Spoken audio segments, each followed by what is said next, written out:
Marking करूनही pleat घेऊ शकता। अशा पद्धतीने प्लीट घेतली आहे। आता ही पूर्ण प्लीट धरून इथून आपल्याला खालचा कपडा धरून ठेवायचा आहे आणि या प्लीटला थोडं वरी घ्यायचं आहे। आता ही एकदम खालची प्लीट आणि हा कपडा अशा प्रकारे धरायचा आहे आणि ही पूर्ण प्लीट वरी घ्यायची आहे। आता अशाच पद्धतीने ही प्लीट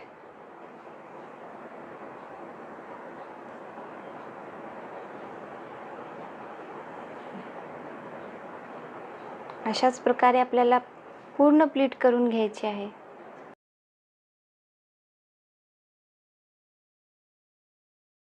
अशाच पद्धतीने आपल्याला करायचं आहे। हा अंतर कमी जास्त होऊ शकतो। जर हा कपडा 6 पट असला तर एवढी प्लीट येते।